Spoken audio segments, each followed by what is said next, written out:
our last session titled Lessons from India's Renewable Energy Growth Path. It promises to be a very interesting one. We have an illustrious panel with us. I'd also now like to welcome on stage Dr. Arunabha Ghosh, founder and CEO, Council of Energy, Environment and Water. He will be moderating our last plenary with, as I said, some of the most respected names in the industry. So it's over to you.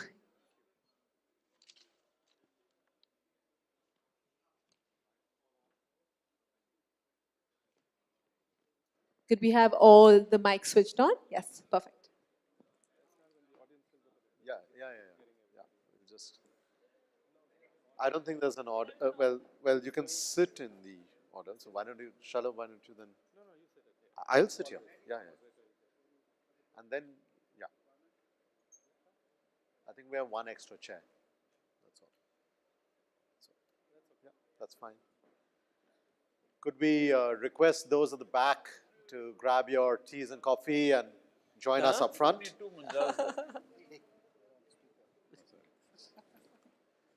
Luckily, it was not a bad thing to say. We have a drinks reception after this is over, so the sooner we get going, we can have the more interesting conversations thereafter. I can't see everyone. Okay, there's this. I hope you can see me, but there are not many people. Okay. So far, we've been going clockwork. The last session, people are taking it easy. We should do exactly the same with this session. Good afternoon. I'm Arunabha Ghosh. I run the Council on Energy, Environment and Water, South Asia's leading energy and climate think tank. I'm delighted to be here at this conference, particularly on the topic and particularly the people on this panel. Unfortunately, I could not join through the day. I'm assuming you've had very interesting conversations. I heard from Shalabh that Minister Prabhu kicked us off with a very passionate intervention in the morning, and I hope that spirit has continued. And I want to bring this session also in the context of the balancing, passion and practicality, and where we are falling in between those two ends with regards to India's renewables revolution. I'm choosing my words carefully. I'm calling it a renewables revolution because what India has embarked upon is nothing short of revolutionary. 7 years ago, when the National Solar Mission formally launched, most people, even in the energy sector or analysts, thought that it was a fool's errand. Most people felt that it was too soon for India to take on an expensive technology that was perhaps meant for richer countries and richer consumers. Of course, at that time, the Indian wind story was already more than a decade old.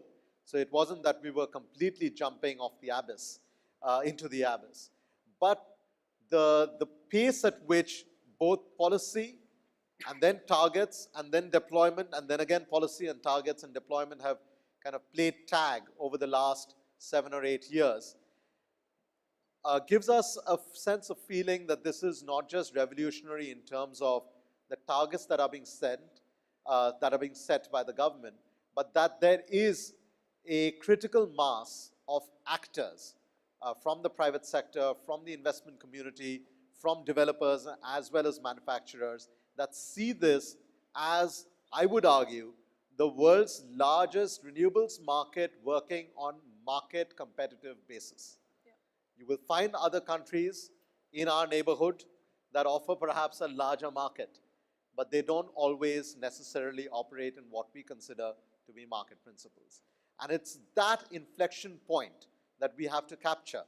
The combination of policy on one hand, technology evolution on the other, and the financing that will drive this revolution, which is where we are at. And that's the conversation we want to have. We have a stellar panel.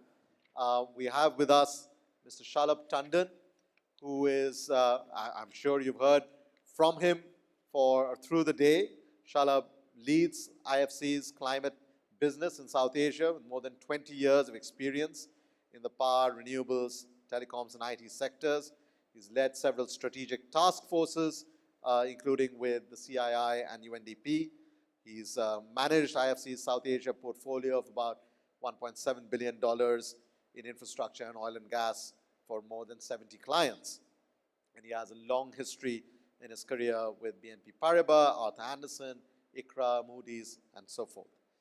We are also joined by Manoj Kohli, who you all know very well, the executive chairman of SB Cleantech, which itself is a joint venture of SoftBank, Bharti Enterprises, and Taiwan-based Foxconn Technology.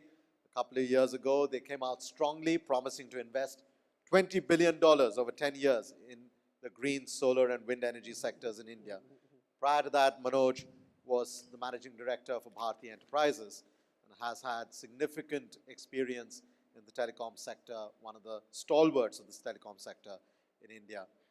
He was also been the chairman of the Public Policy Committee of the GSM Association. He now chairs CII's task force on ease of doing business, and we'll come to you, Manoj, on those aspects in the renewable space as well. We also have Sumant Sinha, who is in the news often, including today, and as the founder, chairman, and CEO of Renew Power. In just a matter of 6 years, Renew has been one of the shining examples of India's renewable energy story, organically grown it to over 3,000 megawatts of commissioned and under construction clean energy assets. And more importantly, in the context of finance, raised $900 million in equity and $2.5 billion in debt capital, making Renew one of the most well-capitalized companies in the country. Sumant is a former investment banker with Citi and ING Bearings. He was chief financial officer for the Aditya Birla Group and now chairs CII's solar task force. And we also have Sindoor Mittal, the director of Avada, again, one of the leading developers of wind and solar projects in India. Avada, in its earlier avatar, was called Welspun Energy, during which Sindoor was instrumental in setting up Welspun's initial solar portfolio, as well as raising money from institutional investors, including ADB, GE, DEG, and so forth. She is a graduate of the Indian School of Business and a member of the Young Presidents Organization and the World Economic Forum. And last but not least, we have Mr. Rahul Munjal, the Managing Director of Hero Future Energies, another leading renewables player in India. He's the third generation of the Munjal family. In the span of 5 years, Hero Future Energies has again created, crafted a very credible niche for itself in the renewables market in India. Rahul graduated in economics from the University of Rochester. He's been involved with Honda Motorcycles, Hindustan Levers, before he took his entrepreneurial plunge. He's chairman of CII's Northern Region Committee and also deals with the standards for green buildings. So we could not have had a better or more stellar panel to discuss the renewable story in India. And I'm going to start off by asking a few questions of each of our panelists before I open the floor to all of you. And I hope we can keep this as interactive as possible. I'm going to start off with Shalabh. What is the role of development banks in India's renewable energy sector? Is India ready to wean away from development banks? Or India now in an even better position to leverage the role of development banks and combine them with other sources of capital? Okay, thanks Arunabha. Let me see if I can not overstate the role of DFIs here, because we have a number of clients here, Rahul is here, and so many others in the audience. And there's cocktail afterwards, so they might pull my leg and say, you promised all this. No, they won't pull your leg, they'll ask you to write a check.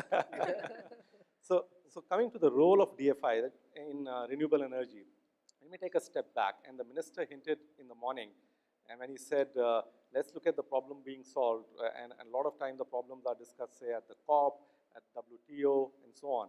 And he sort of hinted and put the context, one of the roles the MDBs and the DFIs should play is to create markets in order to solve that problem. And that is precisely, if I have to say, in one line, traditional role of a DFI is to actually solve a problem.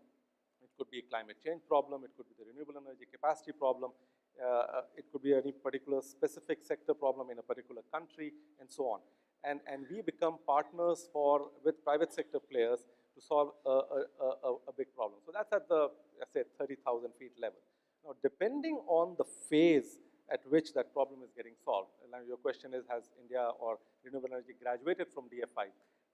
Depending on the phase at which that development is going on, our role changes.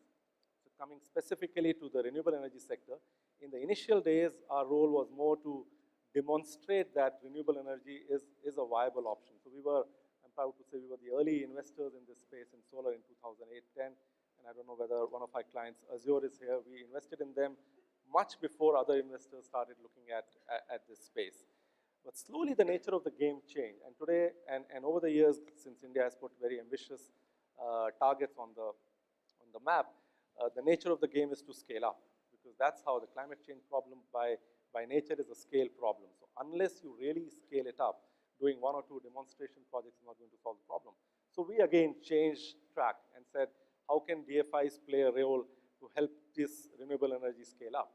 So I'm sure I don't need to repeat our traditional role, which is investing, long-term debt, equity, risk capital, and so on. But during the scale-up phase, the DFIs can play a very important role, and I want to highlight that, in mobilizing third-party capital from newer and newer investor classes.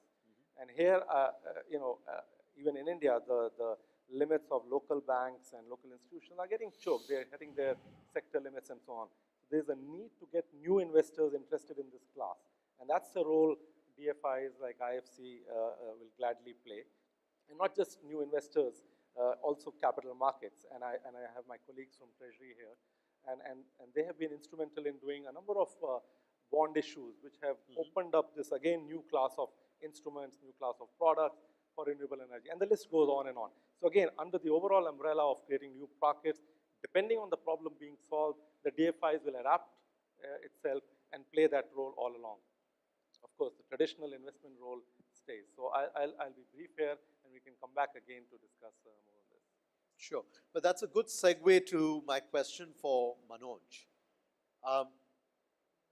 If DFI is one source of capital, and what Shalabh is arguing is it basically opens up the avenue for new classes of investors to come in, what do you think is the appetite for other international institutional investors to come into India's renewable energy market?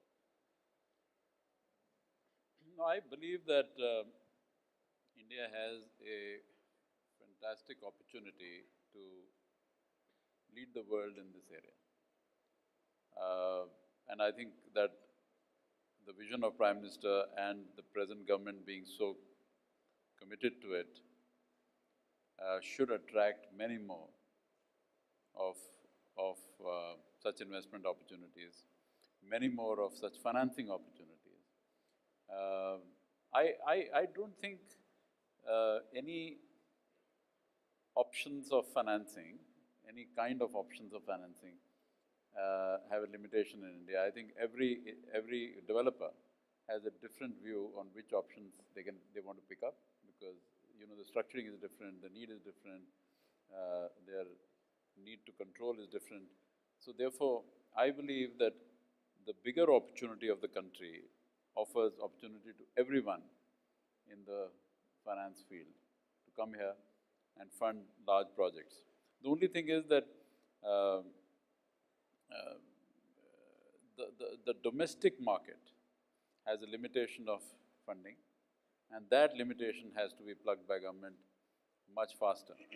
Because very frankly, the depth of domestic market, both in equity and debt, is not good for this sector. Because the need of this sector is $250 billion by 2030, and that the proportion of that coming from domestic market will be low. Yes. That is a problem.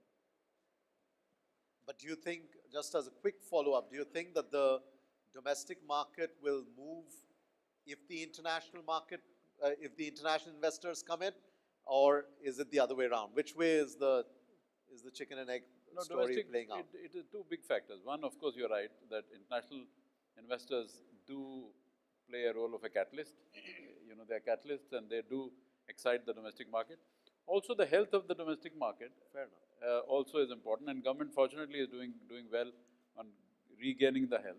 I can tell you in telecom, 90% of funding of telecom came from outside India, Sure. which actually is too high. I mean, in normal, any sector, it should be maybe 50-50. But in our sector also, if not 90, maybe it will be 80%. Sumant, in terms of the health of the market, there's health of two markets, the health of the financial market and the health of the energy market. Do you believe that India's, the share of renewables that we are targeting is, and within the time frame that we are targeting, is something not just feasible from a technical engineering point of view, but from a financial sustainability point of view? Because there are, of course, those who have a contrarian view. They feel that the discoms will have their businesses completely disrupted. They feel that the banks will be over-leveraged vis-a-vis a new set of players that they don't know very well. Where do you stand on this? You know, I think I'll echo what Manoj said, which is that the Indian market is a very attractive market, and the government certainly is, you know, very serious in terms of its own desire to meet the target of 175 gigawatts. The question is, you know, I think financing is not going to be a constraint, frankly, and I think execution on the ground will not be a constraint. I think that there are enough of us sitting here, and there are many other people, of course, in the industry who would be happy to put their shoulder to the wheel and make sure that these megawatts are set up, whether they are you know, new wind projects or solar or even rooftop. So I think there are enough people. The ecosystem has become big enough that we can aspire to be doing about 20-25 gigawatts every year. Every year. Across all of these different areas. I mean, last year we did 11 gigawatts. Yeah. But there's no reason why that can't double with a let's say 1 year lead time. So I think we can get very close to meeting the aspiration of 175 gigawatts purely from a financing and an execution standpoint. Right. There will be some stresses and strains at certain points on the financing side, but I think that again, if the opportunity is there, if the returns are there, financing, both equity and debt, will eventually show up. I think the limitation, however, is going to be on the discom side and on the ability of the entire grid to absorb so much renewable energy in such a short period of time. Right. And I think there, you know, distressingly, unfortunately, the whole ecosystem is just not on the same page as the central government is. The discoms are hewing their own line. They have their own problems. They have their own challenges. And so for some reason, they don't seem to have fully bought into this overarching target. And that manifests itself in the day-to-day kinds of problems that people like us have to face in working with the state governments. Now, it is quite conceivable that you know, if the central government were to get its act together, go and talk to the discoms, work with them, that they might be able to overcome some of these issues. Sure. And I'm hopeful that that will happen actually. And if that does happen, then certainly discoms can start buying more power, and you know, we can then aspire to meet this target. The other constraining parameter is the grid itself. Does the grid have the ability to absorb physically so much new energy and be able to distribute it and deal with it?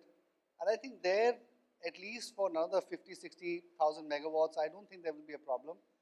There could be certain pockets here and there that may show up, but I think there is enough work that is happening that some of those issues will get addressed.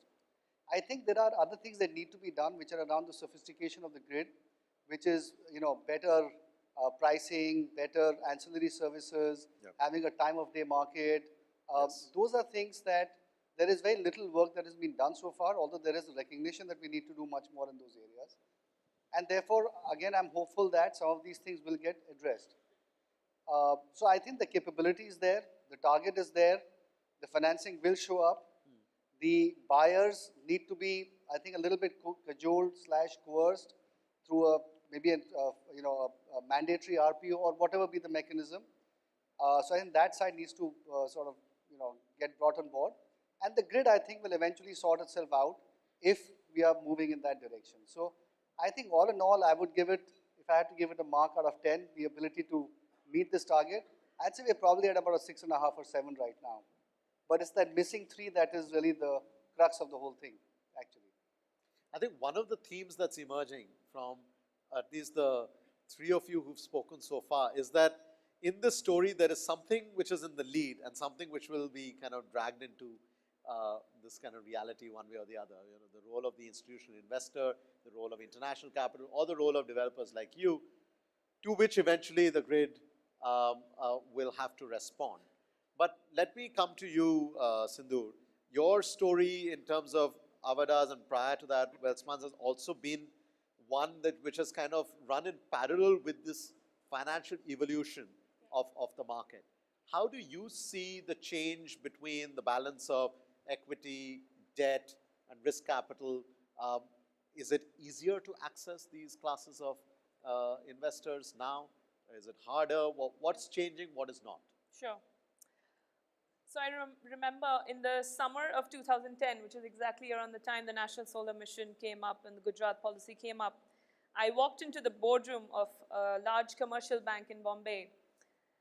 And the first question that I was asked is, what is the difference between CSP and PV? Honestly, I mean, it was a fair question because at that point, there were no large-scale solar projects that were funded. Sure. But interestingly, the second question that came up was the comfort for lenders around payment security. And I think what's changed now dramatically over the last 7 years is the fact that SECI has come up as a nodal agency with a AA+ rating that gives a lot of comfort to both the lenders as well as investors around payment security. So I don't see that question happening anymore. Right. What I see the dialogue happening today is more around the tenure of projects. For example, 7 years ago, our first projects were 3 to 7 year tenures, and now we're talking about 17-year tenures. That definitely adds an impetus to the industry. We're also looking at talking to the government around extending the timeline of the PPA itself from 25 to 30 years, which is essentially the lifetime of a solar project. Right. But I think the government's ambitious target of 175 gigawatts, as we heard, requires still $250 billion. And we have a long way to go. I think we're going to get there, maybe not in 5 years, but I think as India, we are going to get there. And if I think about our own journey from Welspun to now Avada, in December of 2015, we were standing at a crossroads. We either had the option of recycling our capital by getting an exit for some of our operational capacity, or like a traditional Indian Marwadi family, holding on to your business, not letting go, keeping it for the next few generations to come. Now you can imagine that's a dilemma for any Indian family.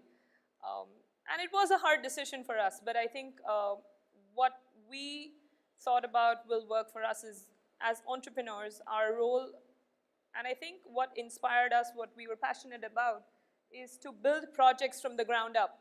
Greenfield development is what we're good at. We were good at solving the development risk. I think what we heard before, development finance institutions were backing us. So I think for us, the recycling of capital was important. And there was a large class of investors that was really looking at the yield-generating assets.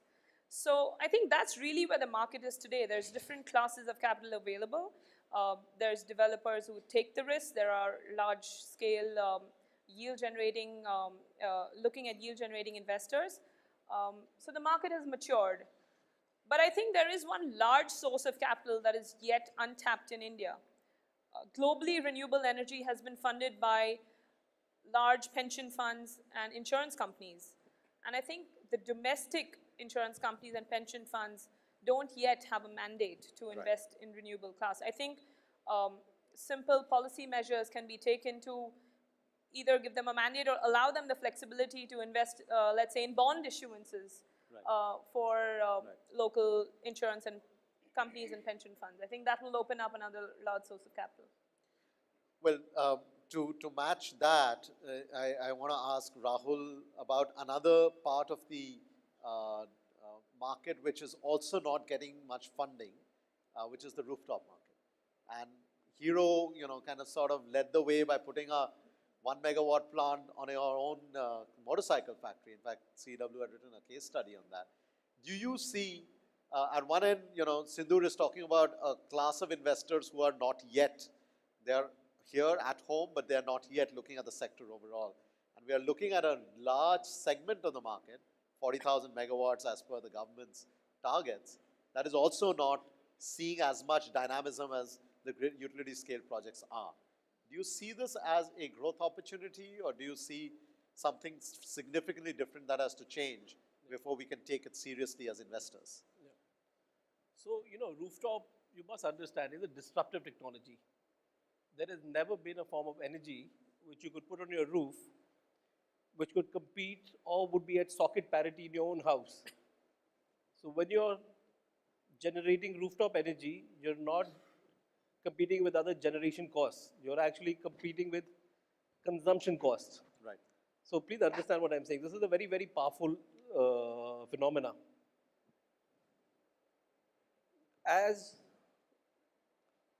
rooftops, as this become more popular, as the technologies change a little, think about BIPV where the glass is transparent, or at least more transparent than it is today, to a tune of 60, 70, 80% of opaqueness. The power this technology has then to rule all our lives and to be, so it's already disruptive, but then distributed generation will become a norm of everything that you do. So I think in the long run, this is here to stay. In the short run, of course, because we are moving from, states have to come out with net metering, people have to put in two-way meters in their own homes. So there are some micro issues one faces from state to state. But that's just a matter of policy and time. And I think maybe in the next 12 to 18 months, we will see this be solved. And because there are no large projects. Sorry to interrupt, what signals do you see or you're aware of that you think that will change within the next 12 to 18 months? So, discoms don't know if they should oppose this or whether they should encourage this. Sure. And I'll give you an example of black cabs in London are fighting Uber. Yeah. Because, yes, they feel, so you can't stop technology. At the end of the day, Uber will win. But in the interim, they might not, right? So, discoms don't understand whether they should be fighting for or against a rooftop technology. But when they realize it's here to stay and you can't fight technology, then you will see mass adoption of this.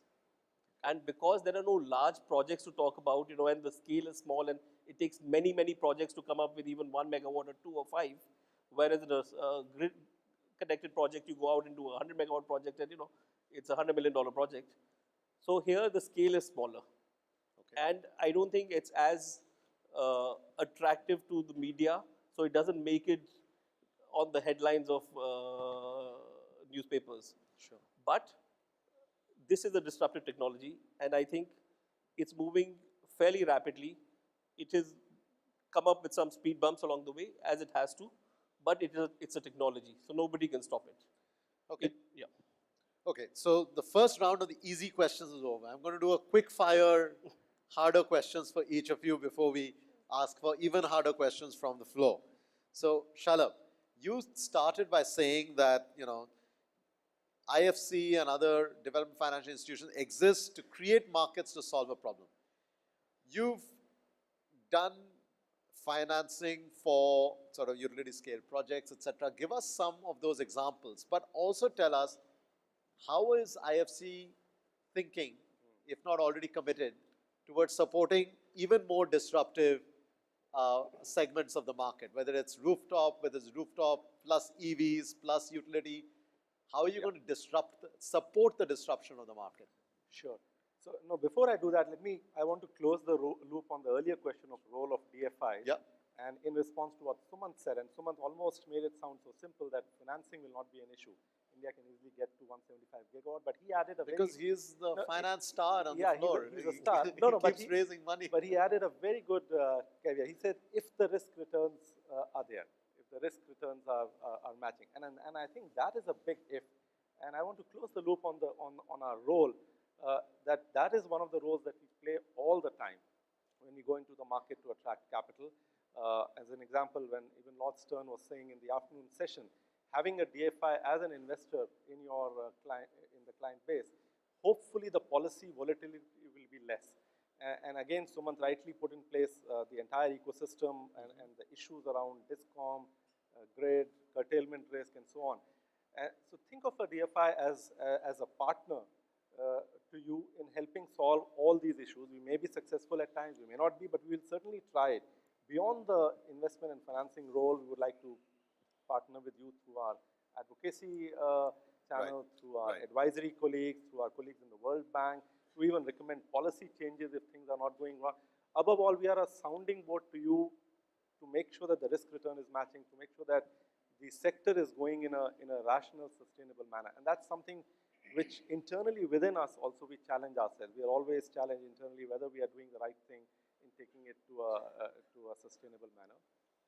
In terms of recent examples of IFC deals and whether we are ready to do some of these disruptive things and rooftop and so on, I think just a couple of weeks ago we took equity in one of the rooftop solar companies in India.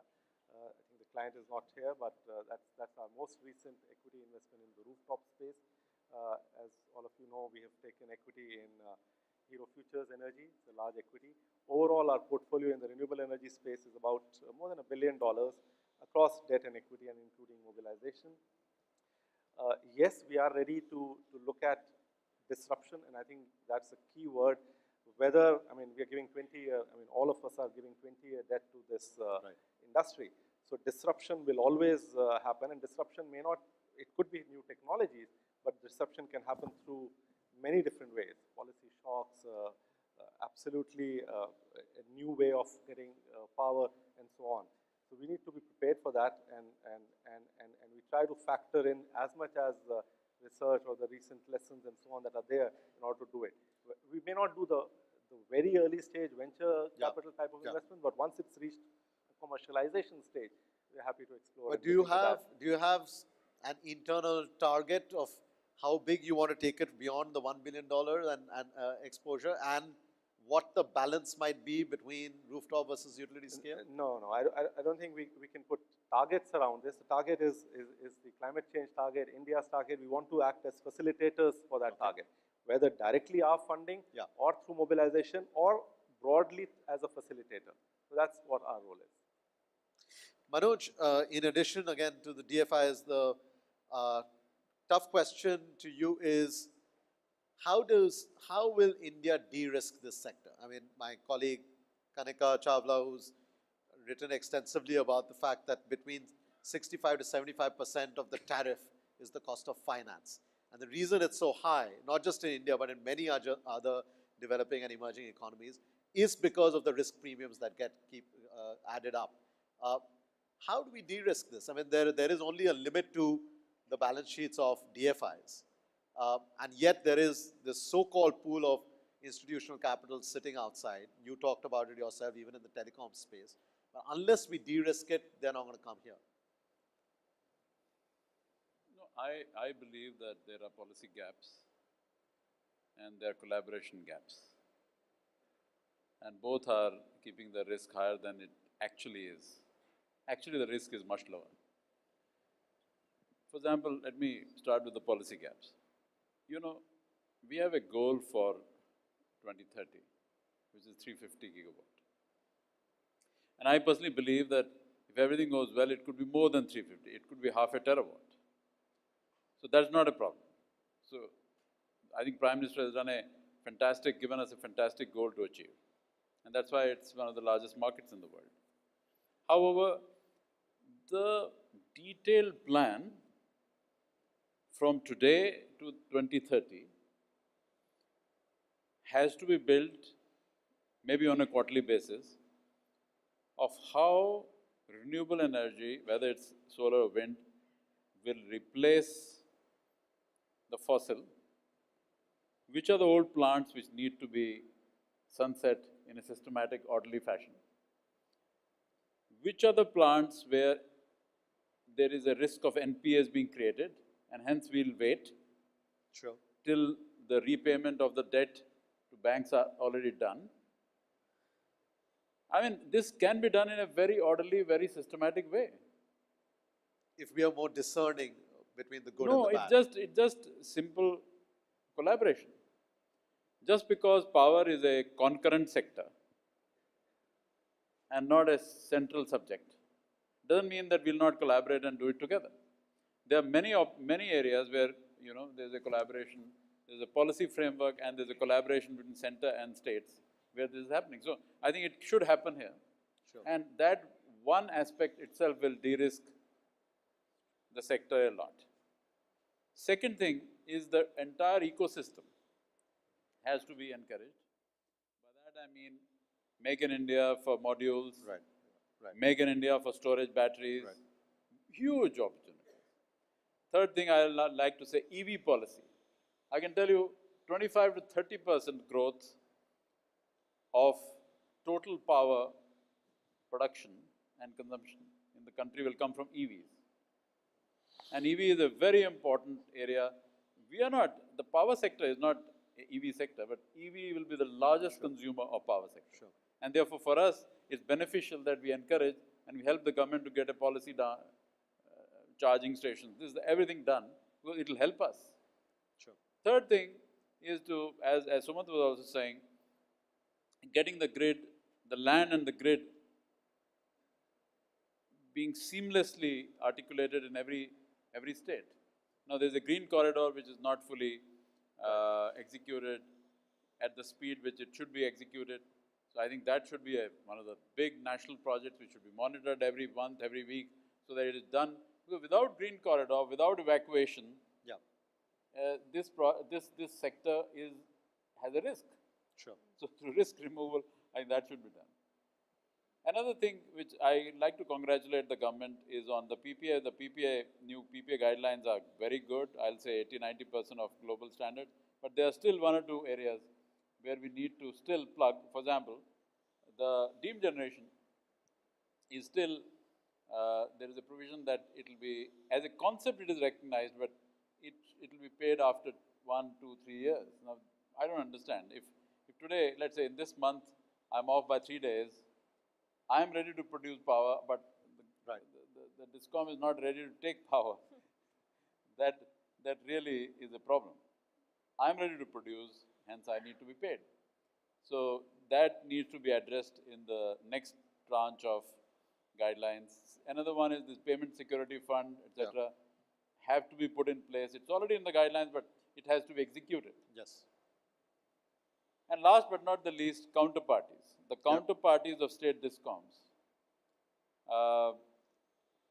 I think their health, except for Gujarat, which is profitable, every other counterparty is not profitable. SECI, NTPC in the center are great, but you know, the states have to be, states and center have to decide on how fast this health will come. Sure. Whether it will come in 12 months, 24 months, 36 months, state by state, DISCOM by DISCOM, this health has to come. Because in the long run, the demand will only come through this health of the DISCOMs. So I'm going to interrupt the quizzing, give Sumant and Rahul and Sindoor a chance to breathe before they have to answer the next round. But because Manoj has given a long list of things that can be done to de-risk, and he ended with counterparty, I'm certain those of you who are in this business would put that right up top in terms of, you know, the fundamental risk that has to be dealt with.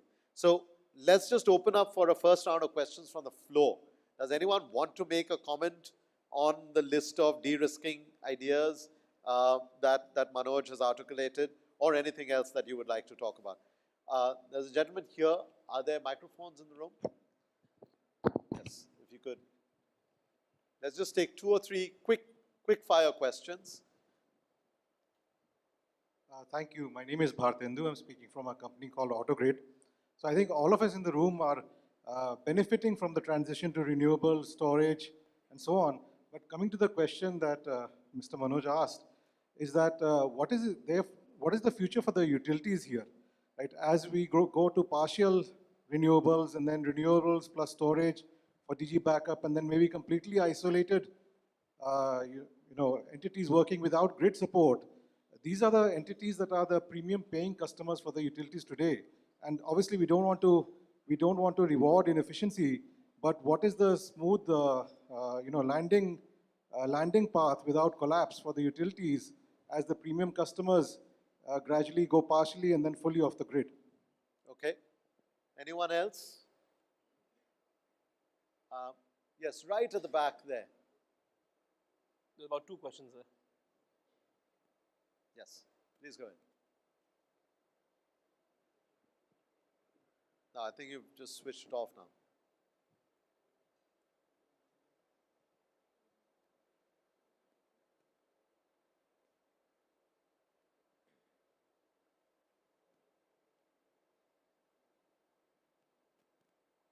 Is there another microphone? You can try. Hi. Hi, I'm Vibhav from RE Connect You got to Energy. speak up a little bit. I'm Vibhav from RE Connect Energy. The questions for anybody on the panel, I think you talked about renewable energy and the ambitious target that's there. What role do you see the open access markets playing in this? And do you see that evolving from being a state-by-state subject to having a really functional electricity market, if you will, especially catering to renewables also? Okay, and there was one more question in front. Yes.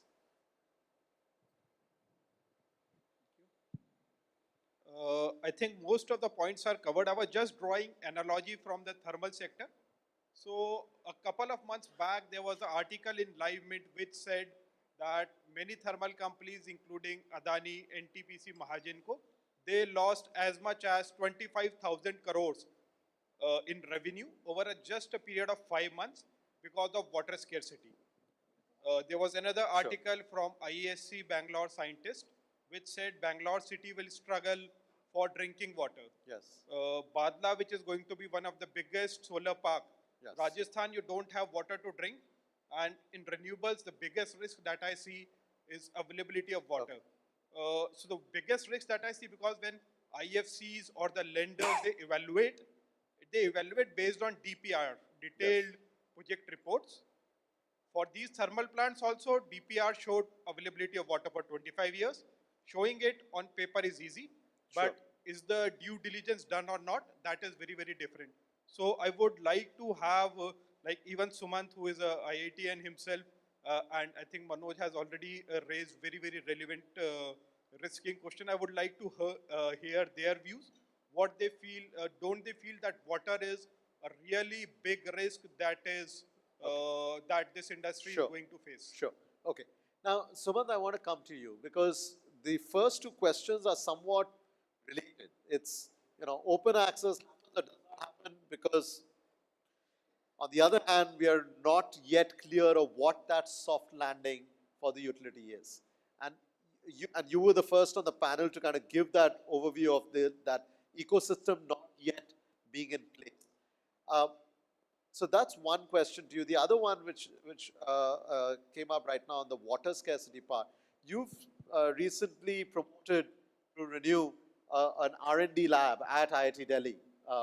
And of course, I'm assuming it's looking at a range of things, and you can talk about that. But in that life cycle of a renewable story, from all the way from cells and modules, all the way to running of the plant, and then disposal, where do you see our R&D focus needs to be?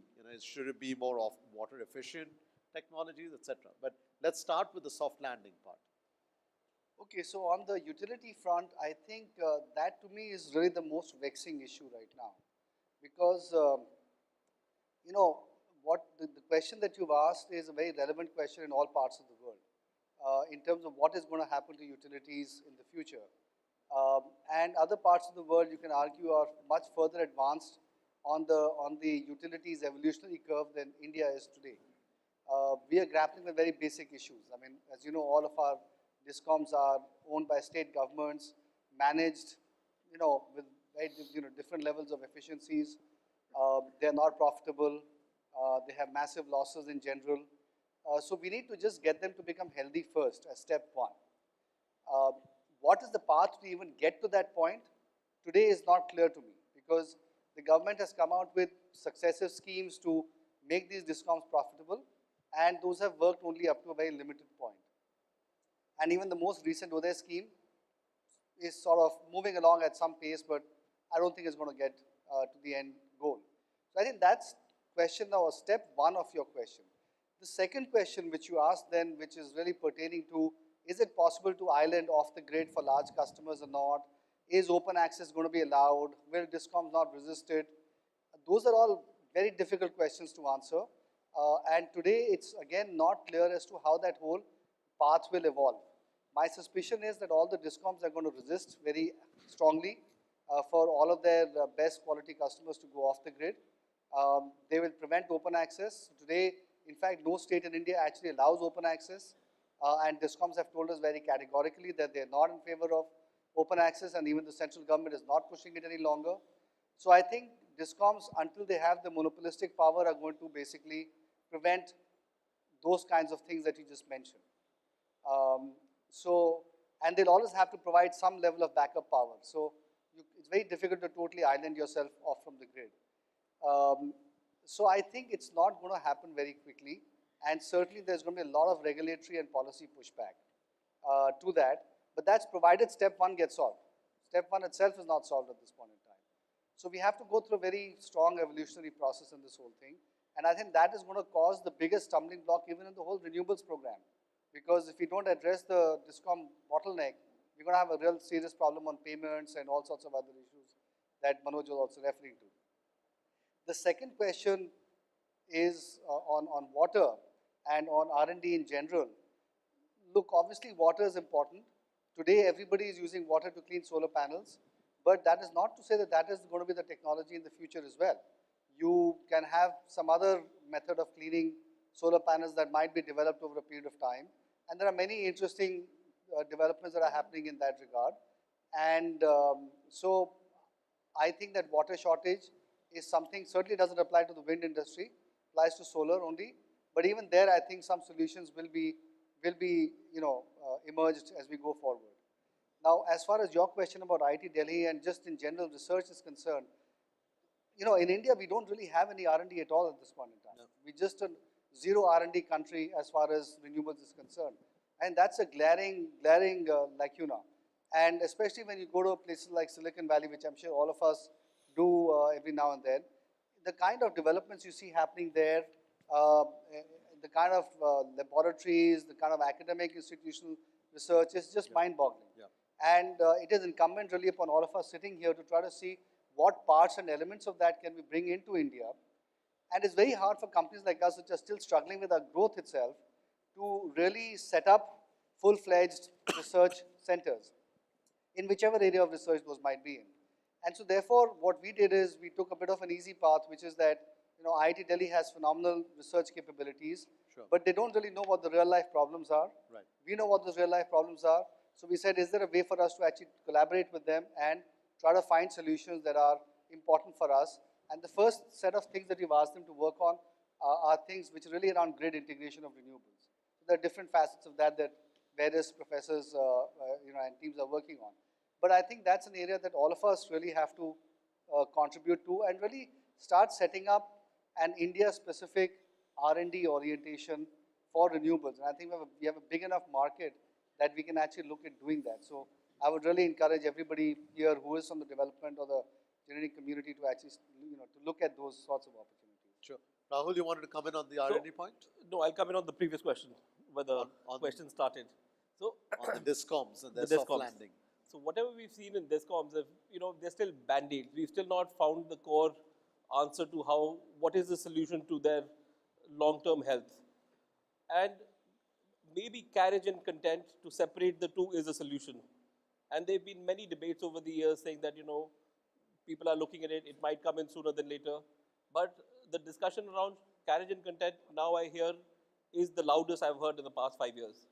So if we believe DISCOMs, the way they are, will not improve, and you need to have a solution which is, for lack of a better word, earth-shattering, or a completely different model, then I think carriage and content might be the solution.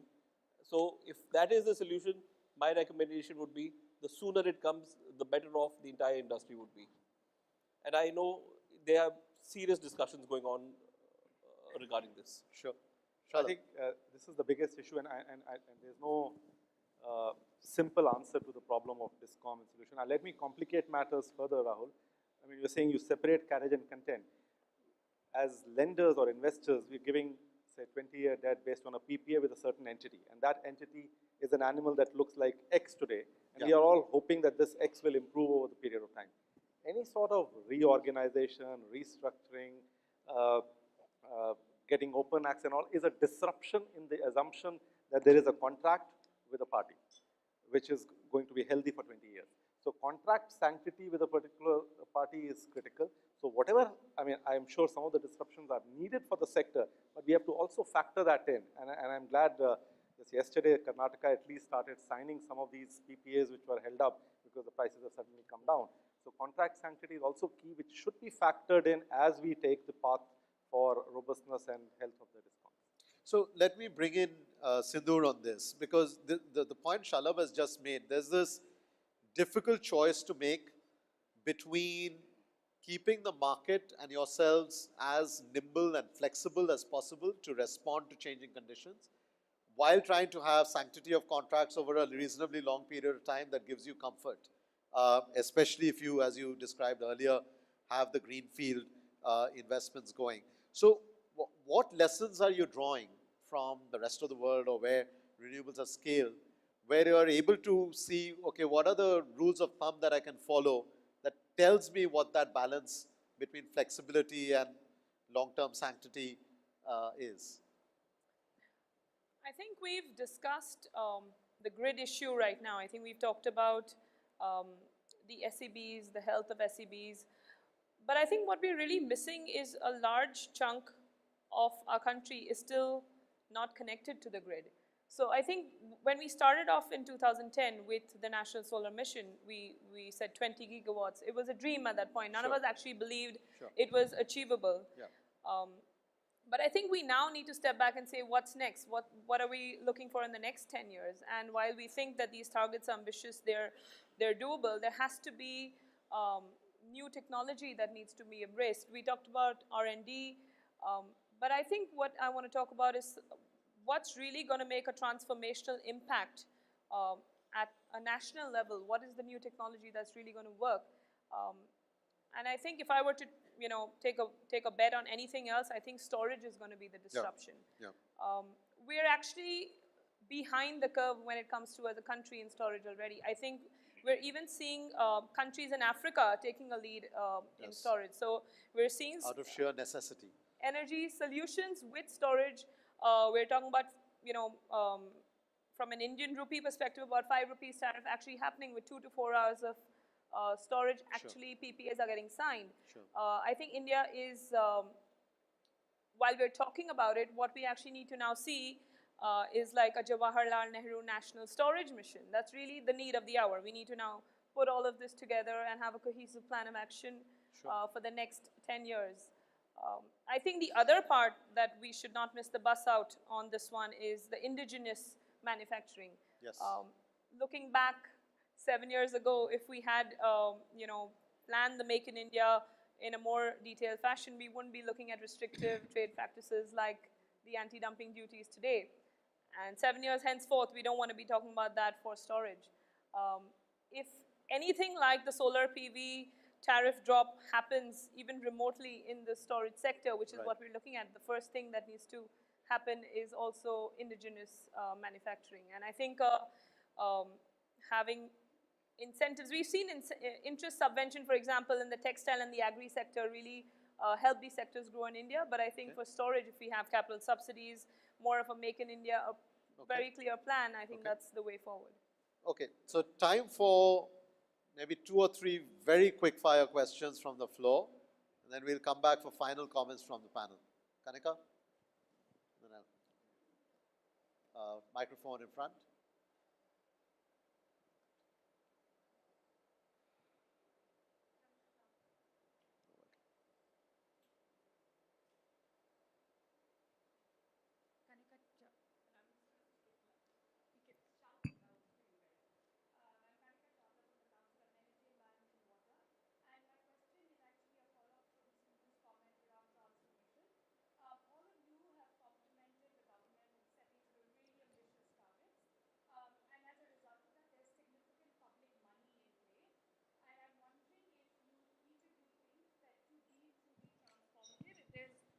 strategic way that public money can be used, or if you think that the public money in play in the sector today is being used effectively.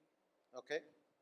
Can we use public money better and get more return for the sector? Yes. This is a somewhat more generic question. In every conversation, it's very clear that the level of uncertainty is very high. Whether it is technology, whether it is policy, whether it is batteries, whether it is renewable energy and so on. So the question really is that how does one make sense of this? As experts, are you betting on a particular kind of future? Or are you saying, okay, here are 4 possible scenarios? Right. How would an average person get a sense of what's likely to happen in, say, the next 5 years or the next 10 years? Okay. Any other final question? Yes. Could someone pass the microphone right up front?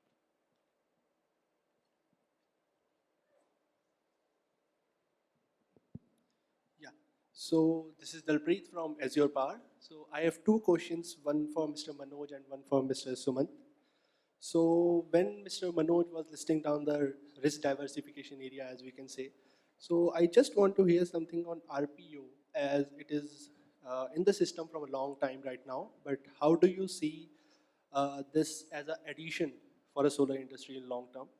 And second, it's Mr. Sumant, as you have explained us the path of financial restructuring of the DISCOMs, do you see any risk to the high tariff PPAs, which has already been signed with the DISCOMs, going further in the financial restructuring path of the DISCOMs? Okay. So we've got about a little over 4 minutes to conclude, but I'm going to tag on a question to the final question about the risk with the high tariff PPAs that have already been signed. The converses are some of the low tariff PPAs that have not have been signed sustainable, and because again there are different views in the market on that.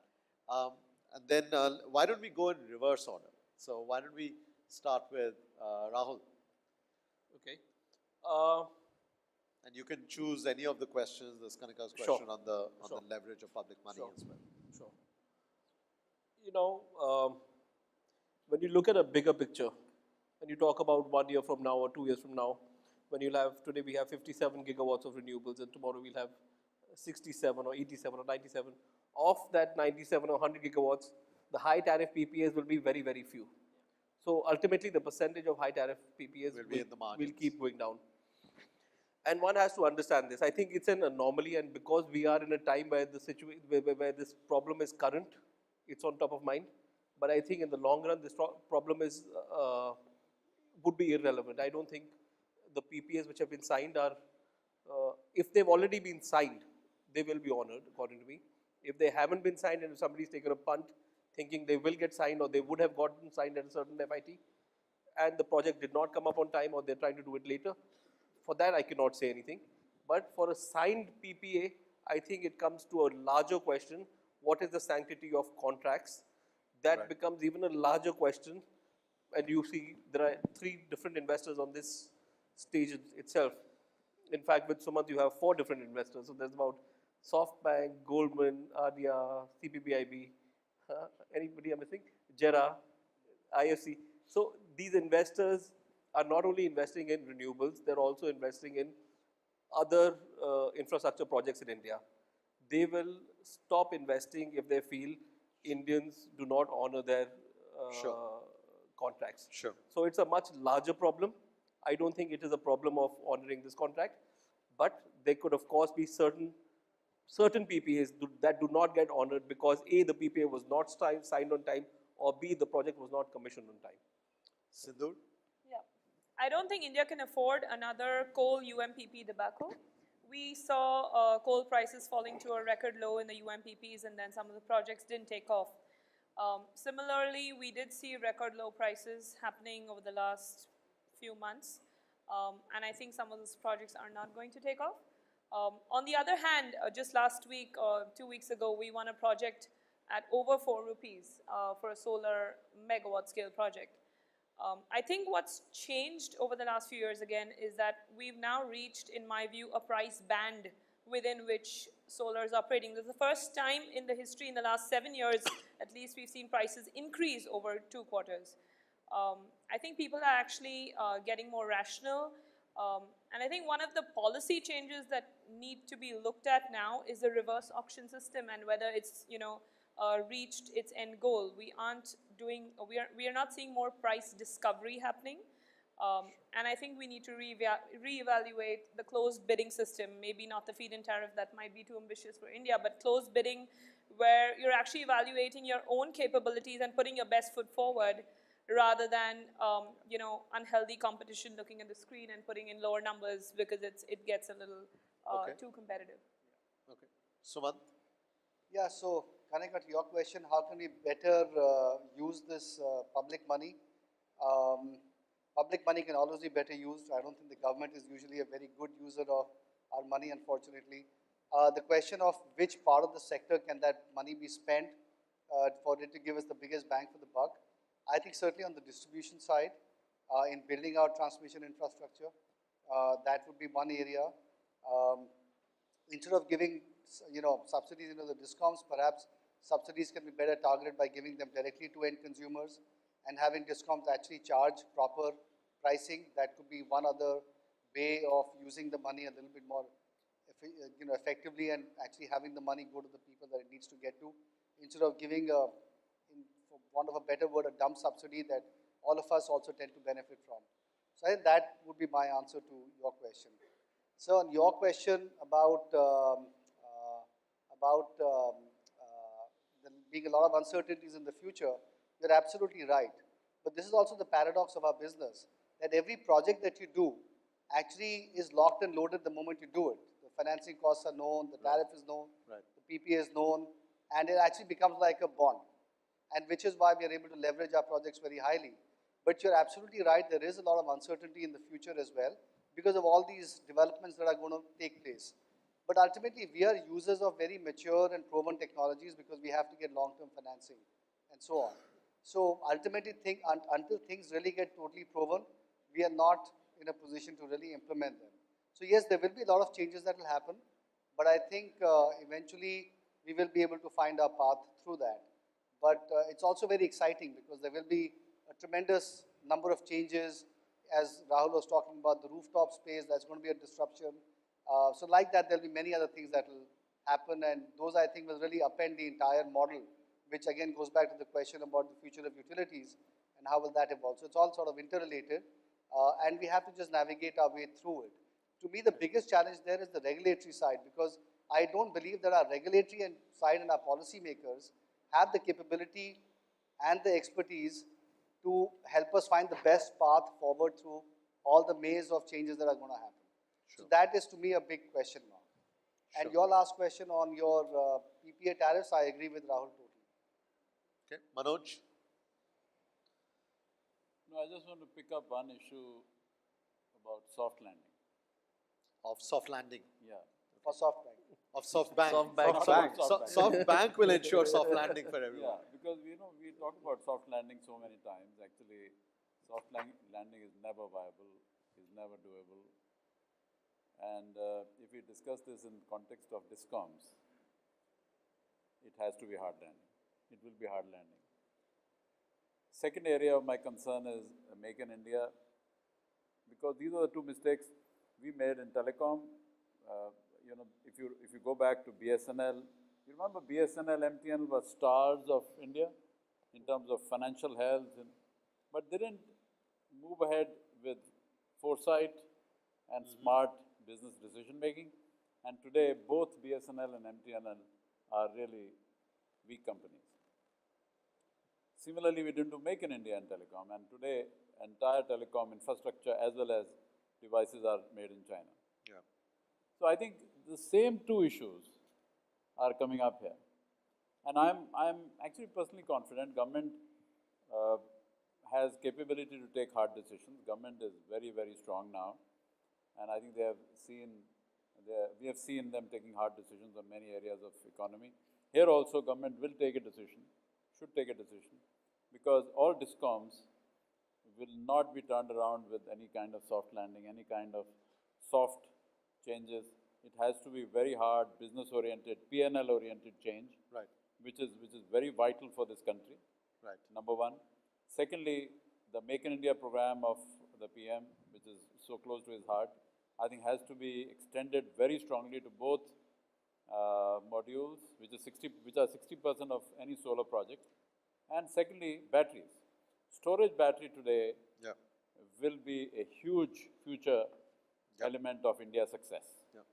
So gigafactories, not one gigafactory, maybe 5 gigafactories have to be built in India for storage battery, not only for EVs, but also for solar and wind. Sure.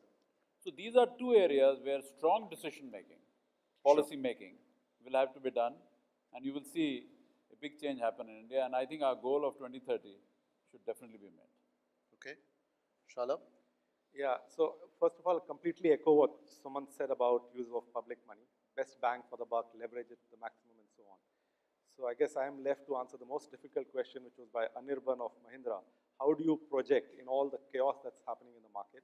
And I asked this question to one of our analysts to make projection, and he says, depends on what return of equity you want. So it was very simple. What is the target return? But I'm not being facetious here.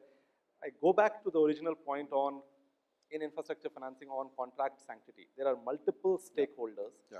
The chaos will happen. I think nobody can predict very accurately that in the 7th year, this disruption will happen, so let's do a cash back-ending of debt and so on. Nobody can do that.